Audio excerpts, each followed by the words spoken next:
चलिए अब हम नेक्स्ट पार्ट के ऊपर आते हैं, विच इज़ इम्यूनिटी। तो एक पार्ट हमने ख़त्म कर लिया पूरी डिजीज़, अब हम करेंगे इम्यूनिटी। तो ability of host to fight disease is known as immunity. तो आपके अंदर कितना काबिलियत है कि आप डिजीज़ से फाइट कर सकते, उसे हम इम्यूनिटी बोलते हैं। हमारे पास दो तरीके की इम्यूनिटी है, एक इनेट इम्यूनिटी, एक एक्वायर्ड इम्यूनिटी। इनेट इम्यूनिटी वो है जो पैदा होने से आपके अंदर प्रेजेंट है। एक्वायर्ड इम्यूनिटी वो है जब जिसको आप एक्वायर्ड किए हैं टाइम के साथ साथ। इनेट इम्यूनिटी दो तरीके की हो सकते हैं, एक एक्सटर्नल एक इंटरनल। एक्सटर्नल भी दो तरीके की होगा, इंटरनल भी दो तरीके की होगा। एक्सटर्नल को हम फर्स्ट लाइन ऑफ डिफेंस बोलते हैं। दो क्या है, एक फिजिकल, दूसरा फिजियोलॉजिकल। फिजिकल जैसे कि स्किन और म्यूकस लाइनिंग, फिजियोलॉजिकल जैसे कि stomach, acid, saliva and tears. Internal की बात करें जो सेकेंड लाइन ऑफ डिफेंस के अंदर आ जाएगा, and this is also two types, एक सेलुलर एक साइटोकाइनिन।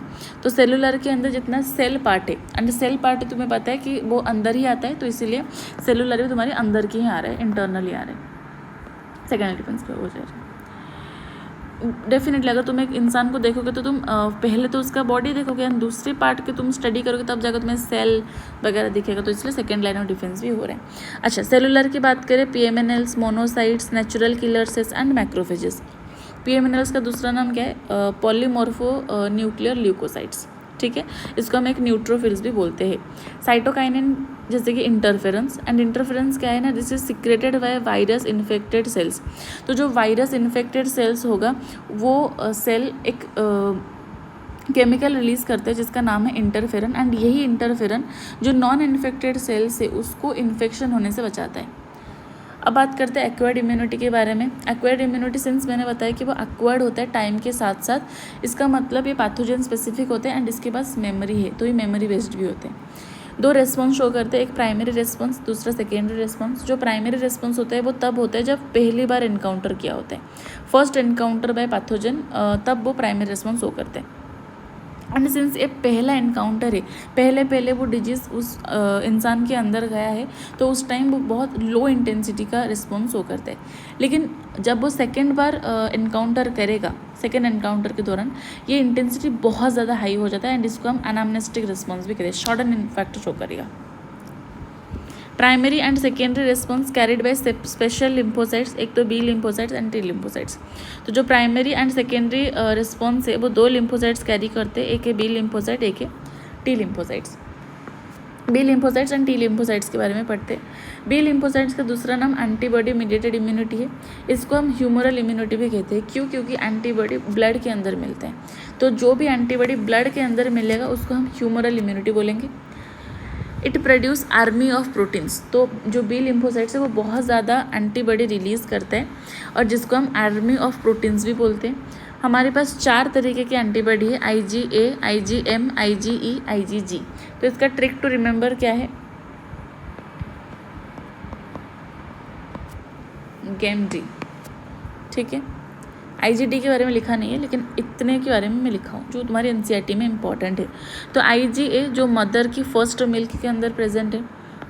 IgE जब तक तुम्हारे एग्जाम नहीं हो जाता तुम ये याद रखो कि E से एलर्जी, तो IgE फॉर एलर्जी।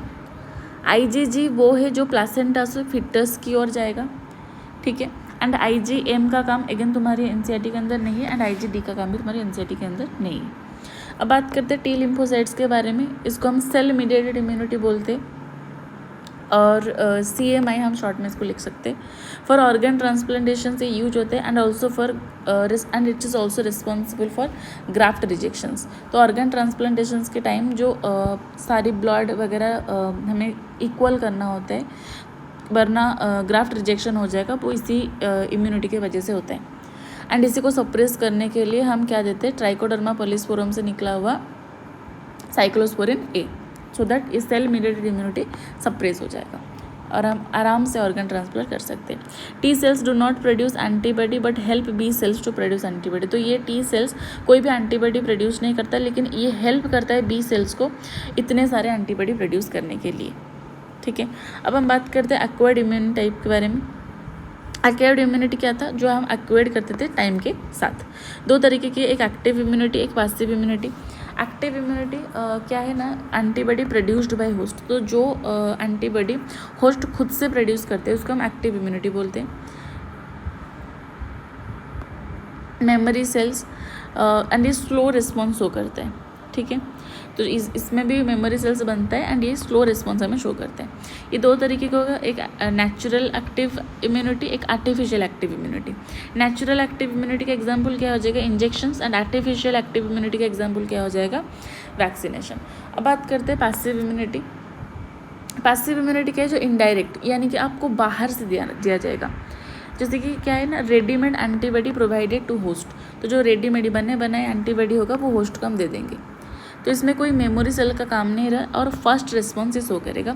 दो तरीके की है, natural passive, artificial passive. Again natural passive जैसे कि मदर्स मिल्क हो गया, प्लासेंटा से फीटस हो गया, ये भले ही हमें माँ से मिला लेकिन नेचुरली मिला और माँ से मिला, तो माँ खुद नहीं है, माँ से मिला मतलब बाहर से ही मिला, लेकिन माँ के अंदर वो खुद ब खुद बना था, कोई उसको दिया नहीं था। दैट्स द रीज़न ये नेचुरल है एंड पैसिव है। आर्टिफिशियल पैसिव जैसे कि एंटीवेनम, एंटी टेटनस, तो ये साइंटिस्ट बनाए थे लैब में, फिर बहुत ज़रूरी हुई जब मानो तुम्हें स्नेक काट लिया तो तुम्हें फटाक से एंटीवेनम देना पड़ेगा वरना तुम मर जाओगे, तो वो तुम्हारे पास पैसिव है एंड आर्टिफिशियल है। अब नेक्स्ट है हमारे पास वैक्सीनेशन। तो वैक्सीनेशन किसके ऊपर बेस्ड है, ये तो बहुत मतलब जेन्युइन बात है कि डेफिनेटली मेमोरी सेल्स के ऊपर बेस्ड होगा। बी एंड टी सेल्स दोनों के केस में काम कर सकते हैं। वैक्सीन क्या होता है ना, इनएक्टिवेटेड और वीकेंड पैथोजन, यानी कि मानो अभी जैसे हाल ही में कोविड आ रहा था, तो कोविड का जो पैथोजन है उसको हम वीक कर देंगे, इनएक्टिवेट कर लेंगे और वहीं से हम वैक्सीन बना देंगे एंड फिर हम वैक्सीन को इंसान को लगा देंगे। तो इसीलिए जो जब इंसान वैक्सीन लेता था ना, तब कोई साइड इफ़ेक्ट में उसे बुखार आ रही थी, सर्दी हो रही थी, मतलब जो कोविड का सिम्टम्स था वो कम मात्रा में मिल रही थी, सो दैट हमारी बॉडी को पता लगे कि यार ये जब बीमारी होगा तो कैसे उसके साथ लड़ना है, समझी। तो इन वैक्सीनेशन हम क्या करते हैं ना, preparations of antigenic proteins and vaccine introduced into the body to neutralise pathogen actions. देखा, तो वो पैथोजन का एक्शंस को न्यूट्रलाइज करने के लिए हमें पहले से वो पैथोजन को देना पड़ता था, लेकिन बस फ़र्क इतना था कि हम उसको वीक कर देते थे, मतलब वो कोई इतना हार्मफुल इफेक्ट नहीं शो करेगा। इसीलिए जो कोविड वैक्सीन के दौरान लोग बीमार होते थे लेकिन कोविड जैसा बीमार नहीं होते थे, सो दैट हमारी बॉडी को पता रहे कि ये वाला डिजीज़ होगा तो कौन सी एंटीबॉडी बनानी है, सो दैट वो मेमोरी पहले से बना चुका होगा। RDT also use to make vaccine in large scale. तो RDT का मतलब क्या है, रिकॉम्बिनेंट DNA टेक्नोलॉजी, ठीक है। तो रिकॉम्बिनेंट DNA टेक्नोलॉजी को यूज़ करके हम वैक्सीन बनाते थे एंड हेपेटाइटिस V वैक्सीन सबसे ज़्यादा इम्पॉर्टेंट है RDT के केस में, और वो कहाँ से बनता था, ईस्ट के, ठीक है। अब हम नेक्स्ट टॉपिक के ऊपर चलते हैं विच इज़ एलर्जीज। तो एलर्जीज क्या है ना, exaggerated response of immune system for allergens. तो एग्जैगुरेटेड रिस्पॉन्स का मतलब है बहुत ज़्यादा क्विक रिस्पॉन्स शो करना, उसको हम क्या बोलते हैं, एलर्जीज बोलते हैं। एंड किस पे शो करते हैं, एलर्जेंस। तो कौन से एलर्जेंस है, जैसे कि डस्ट हो गया, पोलेंस हो गया, एनिमल डेंडर, इन सब में एग्जैगुरेटेड रिस्पॉन्स शो होता है। एंड इसमें मैंने पहले तुम्हें बताती है जब मैं एंटीबॉडी पढ़ा रही थी कि जब तक एग्ज़ाम नहीं आ जाता तब तक IgE एलर्जी, तो IgE एंटीबॉडी इस पर प्रोड्यूस होता है। सिम्टम क्या है इसका, sneezing, water eyes, running nose, difficulty in breathing. Allergy due to chemicals. तो एलर्जी कौन सी केमिकल के वजह होता है, एक हिस्टामिन एंड सेरोटोनिन, ये मास्ट सेल से रिलीज होता है। ट्रीटमेंट क्या है, हमें ड्रग्स लेनी होती है। सिंस हिस्टामिन एंड सेरोटोनिन ये दो ड्रग्स की वजह से हमें एलर्जी हो रहा है, तो हम जो ड्रग्स लेंगे, मतलब इन दोनों की केमिकल की वजह से हमें एलर्जी हो रहा है ना, तो अब जब हम ड्रग्स लेंगे तो हमें इनकी लेवल को कम करना होगा। तो इसलिए हम कौन से ड्रग्स लेते हैं, एंटीहिस्टामिन, एड्रेनालिन एंड स्टेरॉइड्स।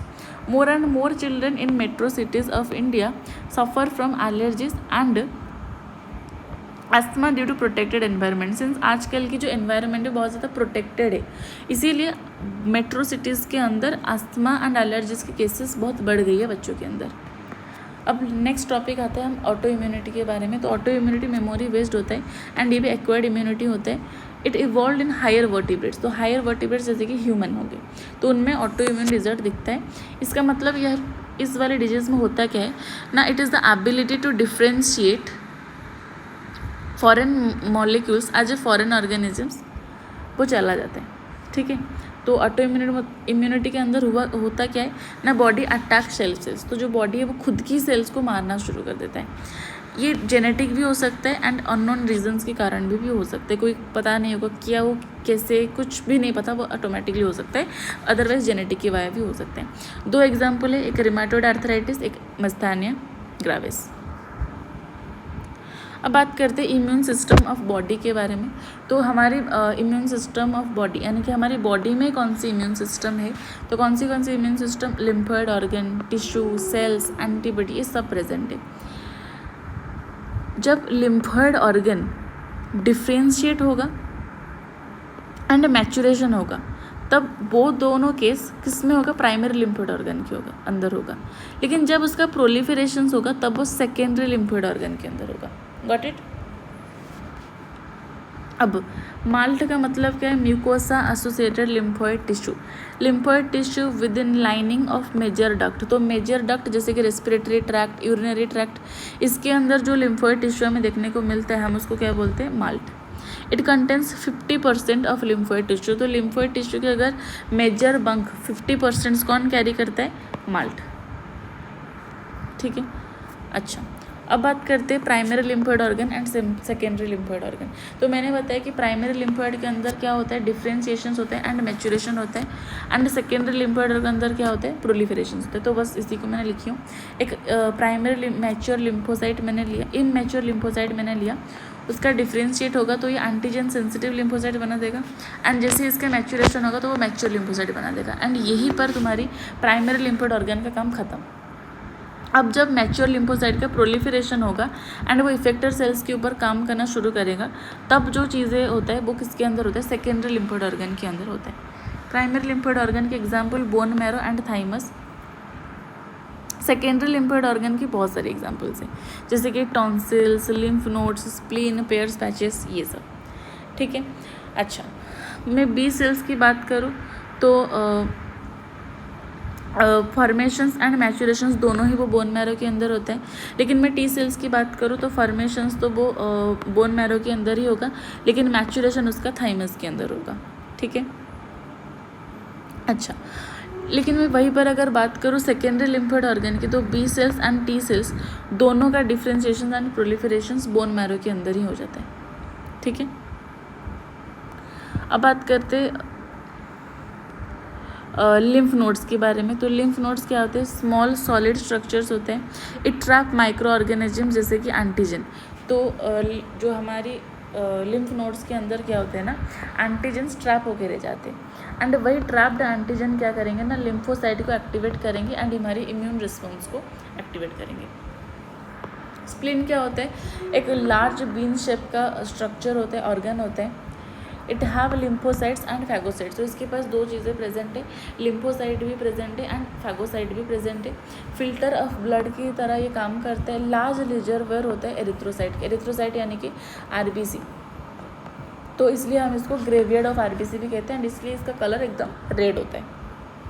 इसको हम ऑलरेडी पढ़ के आए। माल्ट का मतलब जो कि सेकेंडरी लिम्फोइड ऑर्गन के अंदर आ रहे हैं, म्यूकोसा एसोसिएटेड लिम्फोइड टिश्यू।